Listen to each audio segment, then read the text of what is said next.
Alton Brown, welcome to the Culture Show. Thank you for having me on. It's nice to talk to somebody in a city where I get to visit twice in rapid succession. I know we're eager to have you here. Well, let me start by asking about the book. And if I recall correctly at the beginning, you kind of were writing these essays without even necessarily knowing they would be published. Are you in the habit of just writing essays? Um, no, no, not in the habit of writing essays, but I did start. I guess probably I don't know 6 months to a year before I thought, wow, this could actually become something. Um, as a typing exercise, I I was refurbing an old manual typewriter. I collect manual typewriters, although I don't have as many as Tom Hanks.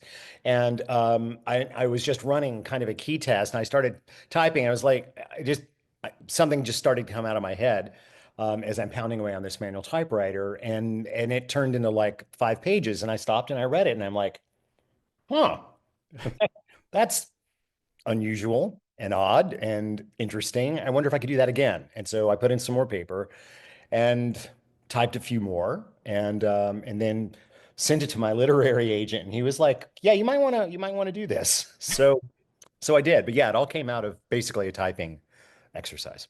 Well, this is interesting too. I wonder if there's another Hopefully, by the exercise. way, it doesn't read like a typing No, exercise. no, it certainly did That would be not. really bad. The I quit. know you weren't fishing, but I will tell you that I was laughing out loud while reading this book. It's so hilarious in so many spots.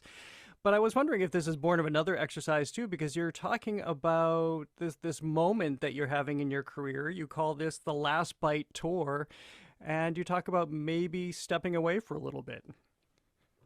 Uh, yeah, the only question will be whether I step away for a while or permanently. I do believe that in any career, if you have the opportunity to stop and step back and look around, you should avail yourself of that if you can.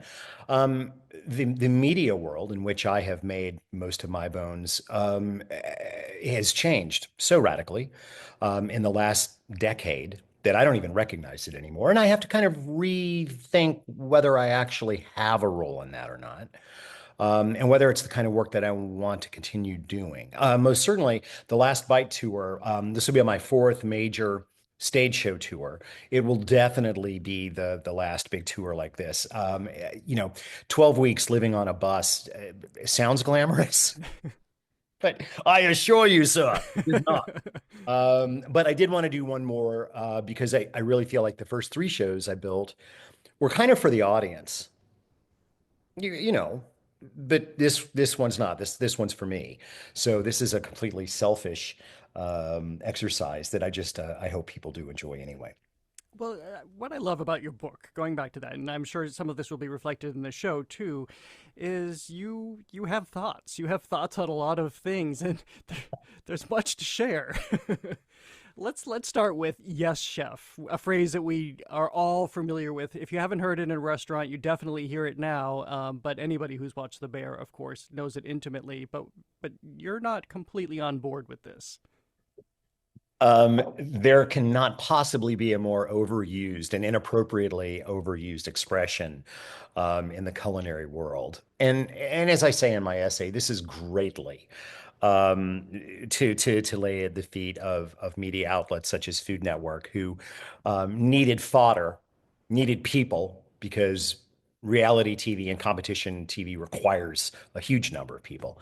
And so basically anybody with a white jacket got to be called chef because they had a white jacket. And culinary schools, which boomed in the early 2000s, again, mostly or greatly because of the success of Food Network, everybody that came out of culinary school said, well, I'm a chef now. No, no, you're not. You have a chef coat, which are different things. So I did want to write an essay that really kind of broke down for me the kind of hard and fast rules of usage for that particular honorific. And for you, what constitutes a chef? Are you a chef? No, I'm not a chef. No, no, I'm not employed as a chef. My job title is not chef. My business card doesn't say chef. So no, I'm not a chef. If other people in the industry decide to call me that out of respect, pity, whatever it might be, then that's their decision, not mine. I don't get to make that decision. No. So I'm not a chef. And who are the people you hold that for, that term?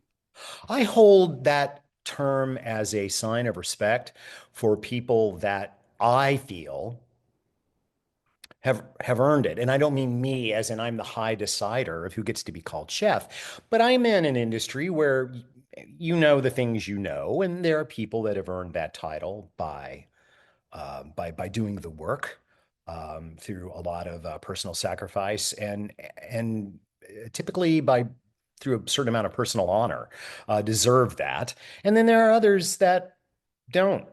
They just don't deserve it. However, even those that, as I say in the essay, even those that I don't feel deserve it, if their business card says chef, if they are employed as the chef of an establishment, they are a chef because they are professionally, I feel entitled to that.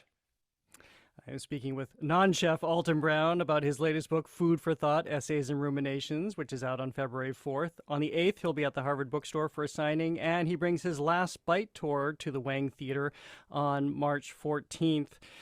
Well, you are a chef of sorts when it comes to martinis because you have very definitive thoughts there. This is something I really love too. I love martinis, but take us through how, in your years of expertise, how you've honed what makes for a great martini. Expertise, by the way, is strictly a matter of personal preference. What I advocate in the book, a lot of people, at least half of the bartenders that I know, would simply refer to as a perfect martini, one that mixes a gin with certain portions of both dry and a non-dry vermouth. But there are just as many that wouldn't. So for me, a martini is always about balance, and it is about finding a way to pitch flavors with each other so that they create more than the sum of their parts. A lot of people think that a martini is just, gin rinsed with some dry vermouth.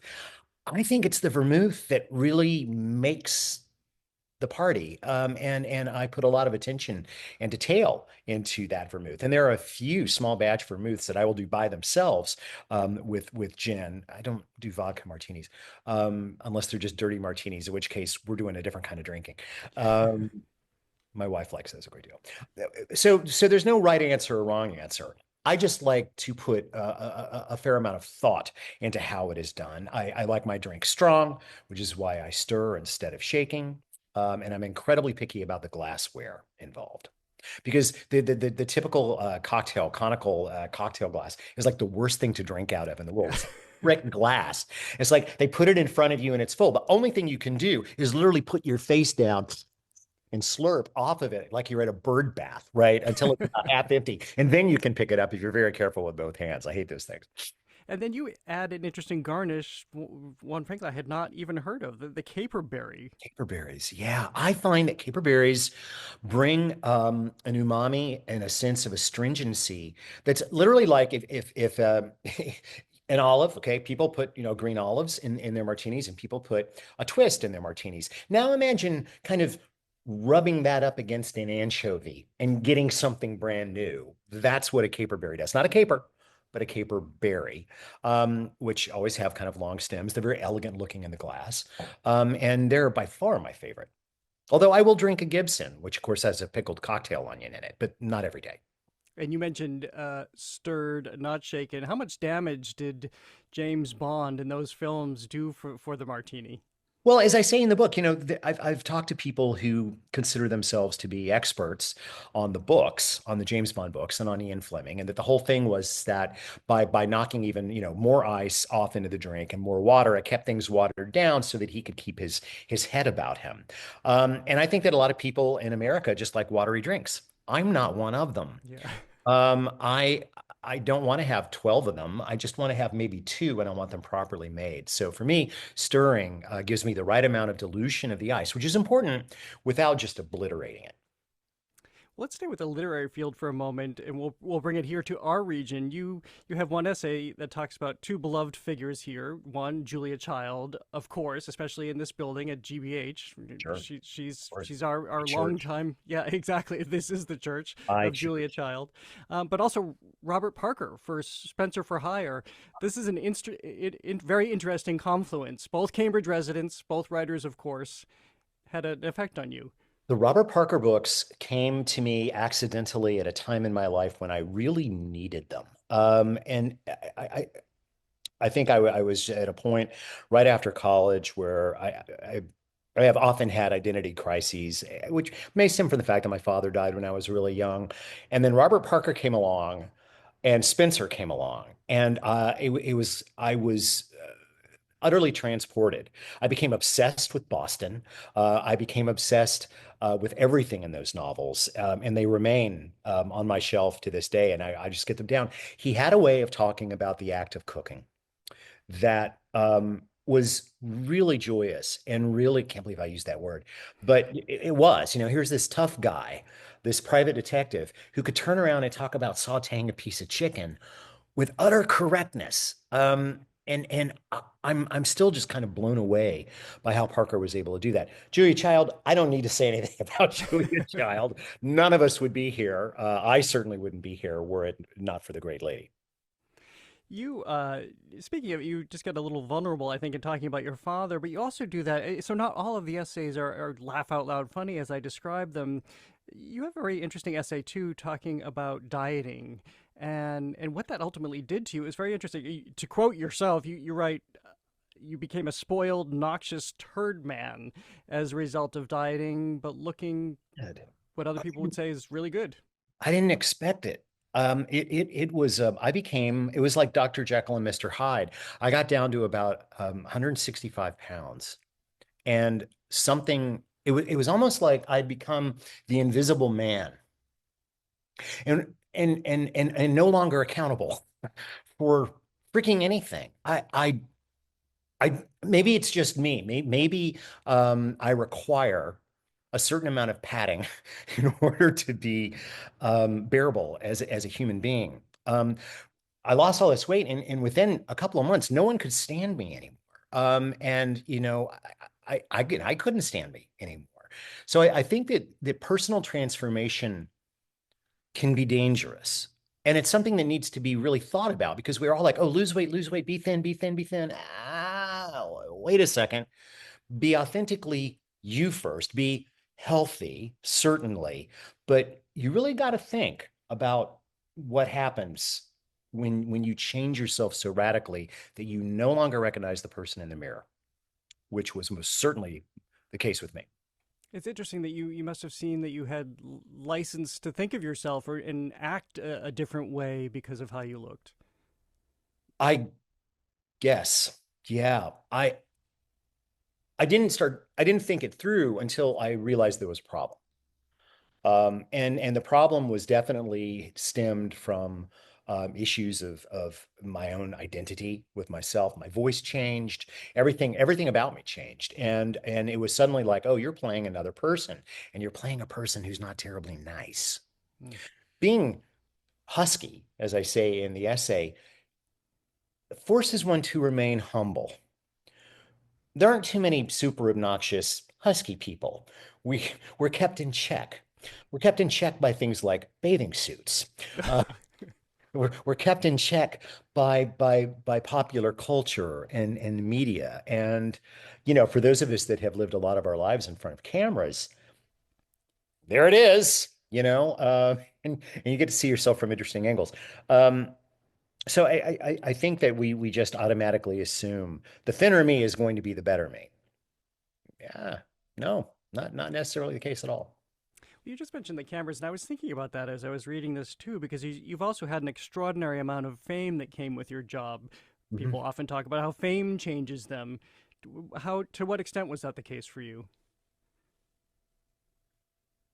I had the benefit of my prior career directing TV commercials, and I got to be around some celebrities, and I got to be around some celebrities that were normal people, and I got to spend time around celebrities who had basically drunk their own Kool-Aid. It is very important to not drink the Kool-Aid, sir, because once you drink the Kool-Aid, you become the celebrity. But that stuff doesn't last. it's gonna end. And when it ends, you're gonna be the person going around saying, "Hey, do you remember I used to be blah, blah, blah." So my rule was always, I carry my own luggage. I check in under my own name. I do not have an entourage. I live as absolutely normally as possible. I'm very lucky to have a wife who we've only been married 6.5 years now, but she'd never seen my shows. She's like, "You're not a celebrity around here." So get over yourself, which is just really nice because it goes away. And how are you going to feel when that goes away? So my thing is just don't ever drink the Kool-Aid. Yes, is it wonderful when a restaurant sends free appetizers? Of course it is. And you can humbly accept that, but be really careful about how much you let celebrity change you because it will go. And when it goes, who are you? And I think I've seen a lot of people really suffer. I've seen a lot of people really never bounce back from that realization. I don't want to do that. Well, thank you for giving me a good segue into my last question, which is even celebrities have, or non celebrities have, both have gastrointestinal woe. This is such a great story. Could you just share a little bit about your aunt's revenge from the grave? Well, a lot of people that have seen my saw my last live show, Beyond the Eats, I tell this story, but I had never been able to put it down in words. But it basically, oh boy, it's a long story. But basically, I had an aunt who was a chocoholic who used to let me kind of search for her chocolate and find her chocolate. And one day, when she and her husband were visiting my family in California, I ended up making some s'mores, which I was obsessed with chocolate that I found that I thought was hers. It turned out not to be. And it led to some horrible biological events that remained a mystery to me until she died. And she left me this tea canister that she had always had chocolate in. And I ate a bunch of it after her funeral before suddenly realizing that it was a famous brand name laxative that apparently I had fed her in the s'mores all those years ago, and that she actually got her comic revenge from beyond the grave because I ate five of them before Oh I boy. realized, and I was like 3 hours from home. It was that's a very fast acting medication, I might Yeah, add. I would imagine that was a lot of sweating and a lot of stopping along the It side of the was, road. but oh my gosh, what a perfect exclamation point to a life because she was a jokester. So I cherish it, and I still have that T10 to this day. Although I don't keep that particular product in it because Well, I don't want to stumble into that particular situation ever again. well, you could also use it as an opportunity to test which of your friends or family have read your book or seen your show. Anybody who doesn't know what's in the T10. You don't know, you don't know. No. Yeah, true. I hadn't thought of Alton that. Brown, it has been such a pleasure to have you with us today. Thank you so much. Thanks for having me. I appreciate it very much.